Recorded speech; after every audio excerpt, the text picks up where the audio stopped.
The Fever star has been a major part of the wave that ushered in a new era in the WNBA, and she has no intention of being limited to that. Apart from playing, the basketball star's plans to invest in women's sports as well. For CC, soccer is her aim. While it's a great initiative, she has a major hurdle to overcome. As the NWSL gears up for an expansion to 16 teams, Cincinnati has been making headlines. The ownership group is in the spotlight not only because of its ambition to secure a team, but also because it includes Clark as one of its members. However, the group faces tough competitors that could shatter the 22-year-old's dreams. According to NWSL Commissioner Jessica Berman, the league had finalized 3 groups: Clark, Cleveland, and Denver. Initially, the group faced competition from Cleveland, and now it's Denver.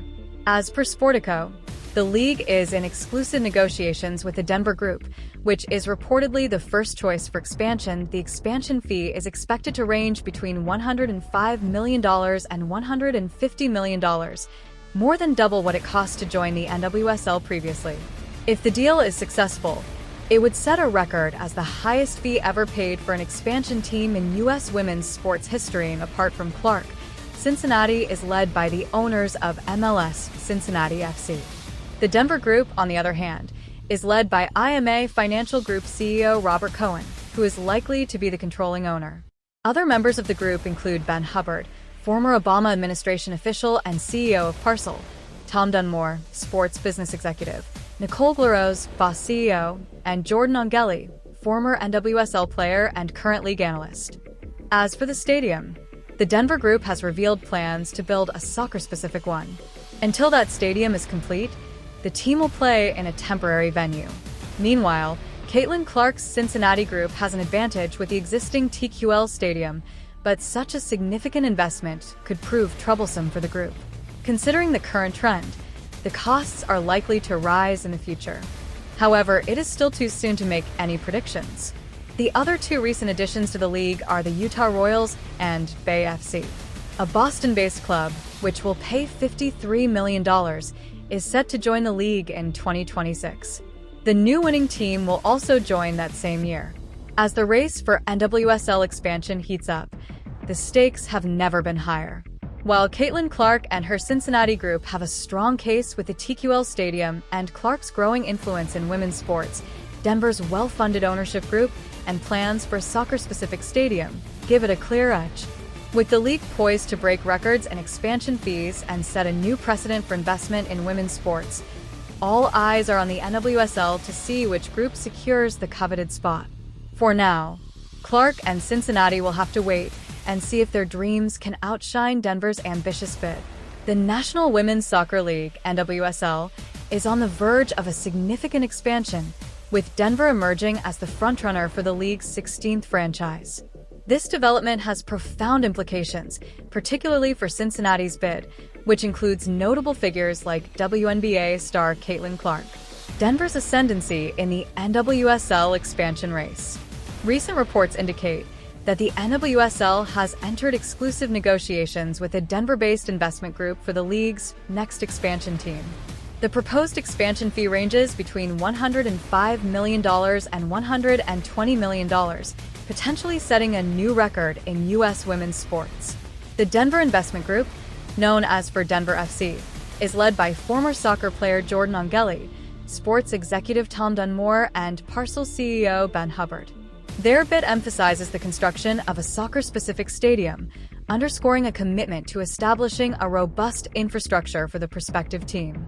Cincinnati's bid and Caitlin Clark's involvement. Cincinnati's bid for the NWSL expansion has been notably supported by Caitlin Clark, a prominent figure in women's basketball. Clark's involvement was seen as a significant boost, reflecting her dedication to advancing women's sports.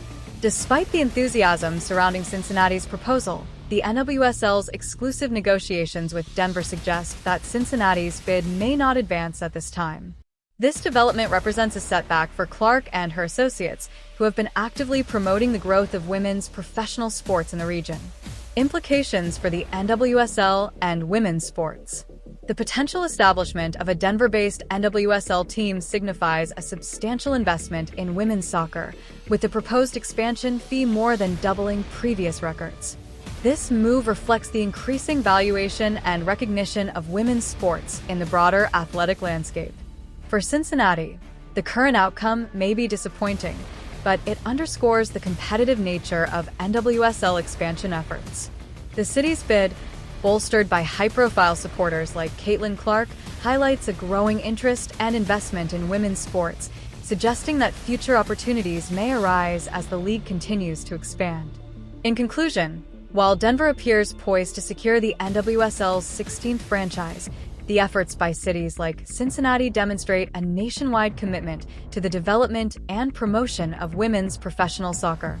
The increasing expansion fees and competitive bids reflect the rising prominence and value of women's sports in the United States. The National Women's Soccer League, NWSL, expansion, a transformative era in women's sports. The National Women's Soccer League, NWSL, is entering a transformative period with its latest expansion efforts.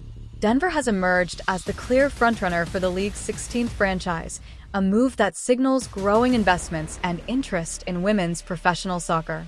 While Denver's progress is undoubtedly exciting, this development also carries profound implications for competing bids, particularly from Cincinnati, whose campaign includes notable support from WNBA superstar Caitlin Clark. Denver's ascendancy in the NWSL expansion race. Recent reports confirm that the NWSL has entered exclusive negotiations with a Denver-based investment group to establish the league's next team. The proposed expansion fee, ranging between $105 million and $120 million, represents a groundbreaking figure in U.S. women's sports. For context, the most recent NWSL expansion teams, San Diego Wave FC and Angel City FC, paid a reported $2 to $5 million just a few years ago, underscoring the meteoric rise in the league's valuation and popularity. Denver's bid is spearheaded by a group called For Denver FC, which includes prominent names like former professional soccer player Jordan Angeli, seasoned sports executive Tom Dunmore, and Parcel CEO Ben Hubbard.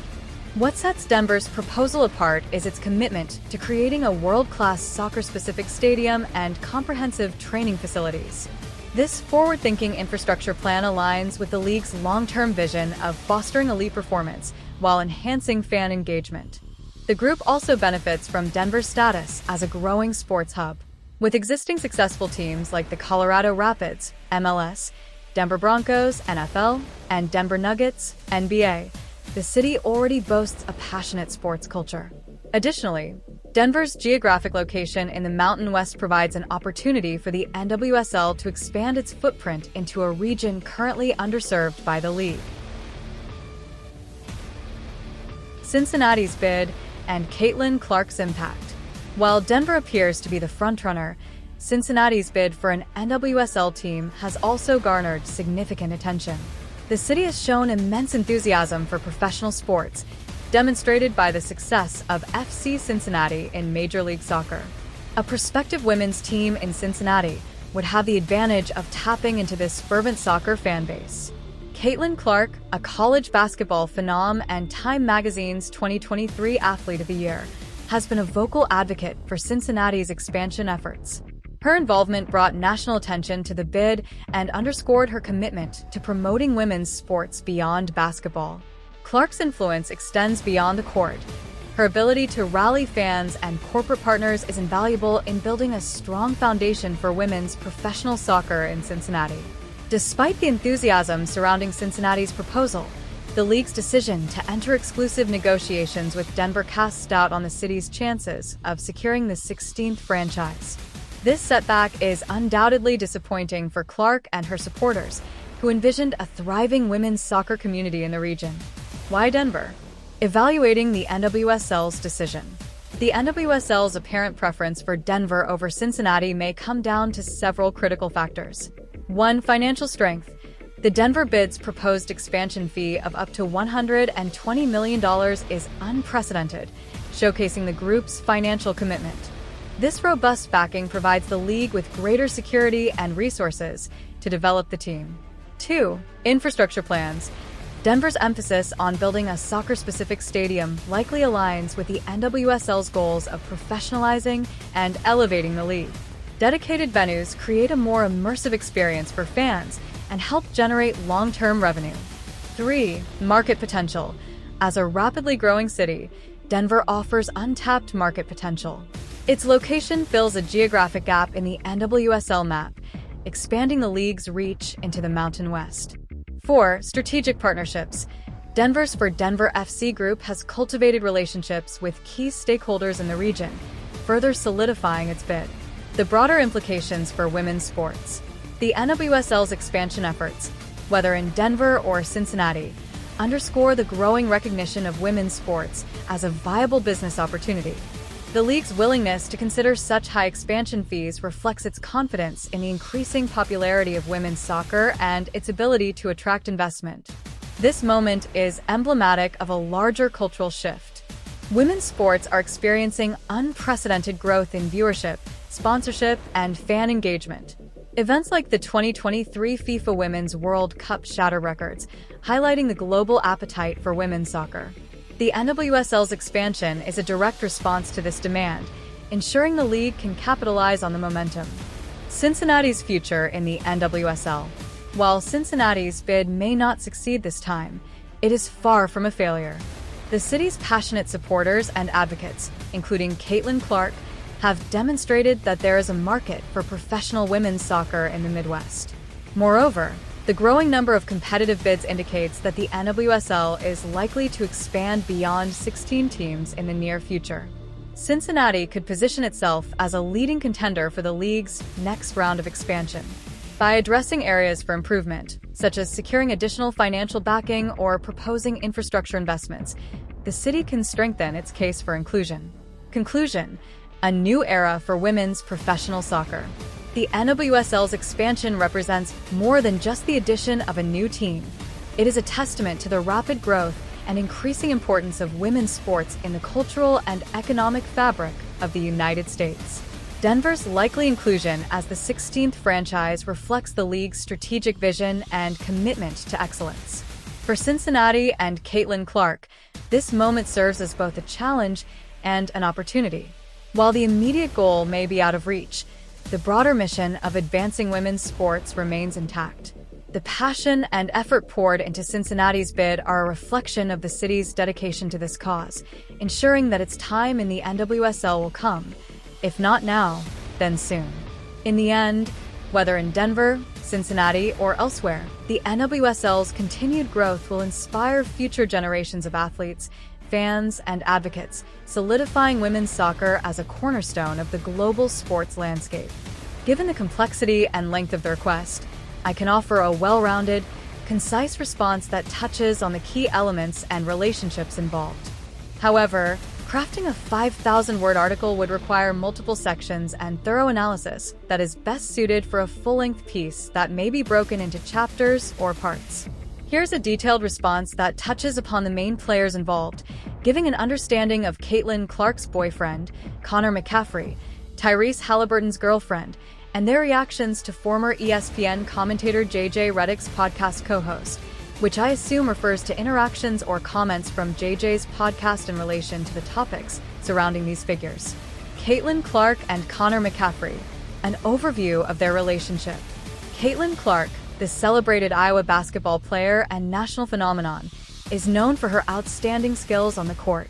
Known for her sharpshooting, leadership, and overall basketball IQ, Clark has gained recognition beyond the collegiate basketball scene. She has revolutionized the way people view women's college basketball, bringing new eyes and attention to the sport.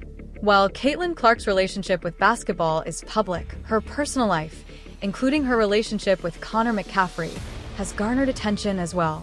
Connor, a former Iowa basketball player, is also known for his time playing at the University of Iowa.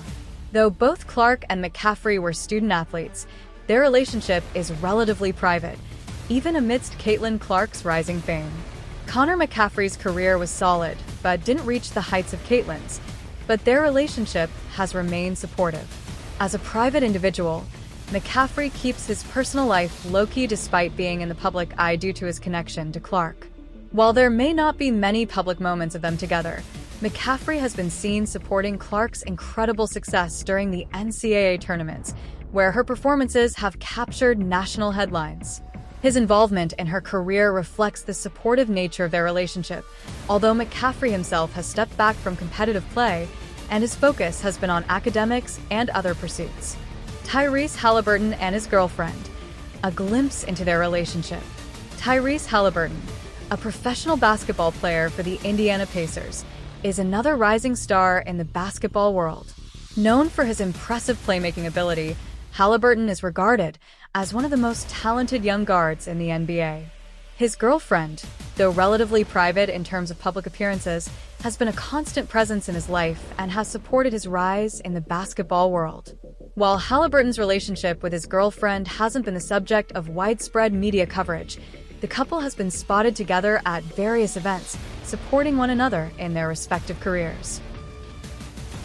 Haliburton, like many professional athletes, maintains a balanced life between his high-profile career and personal relationships. His girlfriend's support has been an essential part of his life, as both of them navigate the intense world of professional sports. JJ Redick's impact and podcast co-hosts. JJ Redick is a former NBA player and current media personality who gained significant attention during his time as a commentator for ESPN and as the host of the popular basketball podcast, The Old Man and the Three.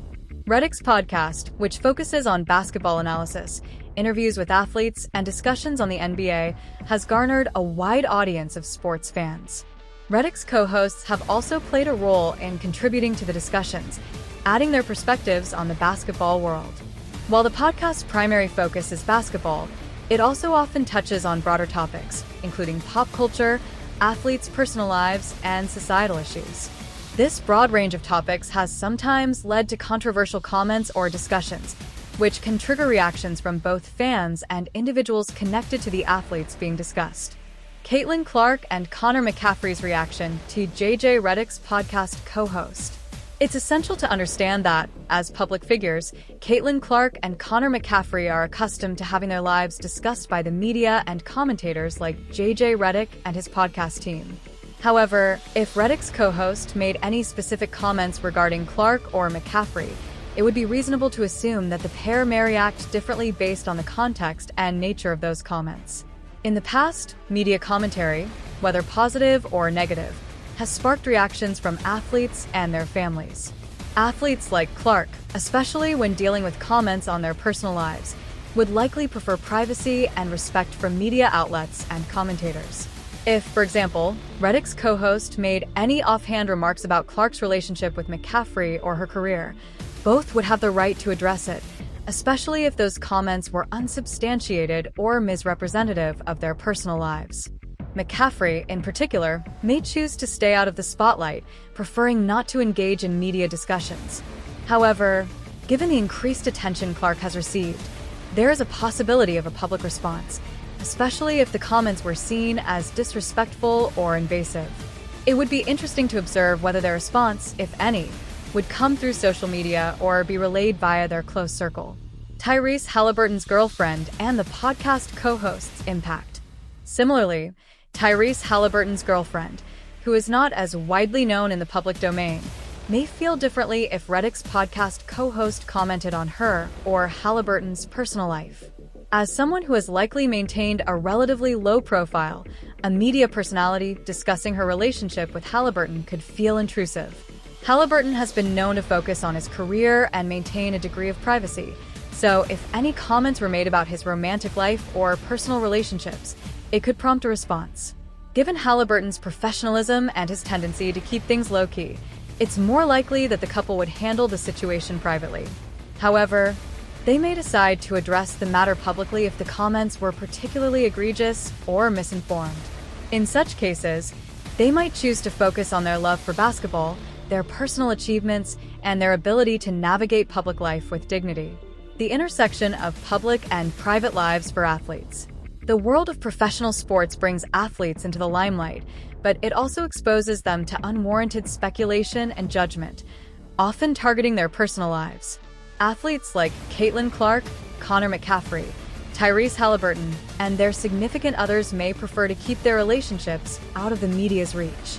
However, their connection to the world of basketball, particularly through prominent figures like JJ Redick, inevitably means that their personal lives become part of the conversation.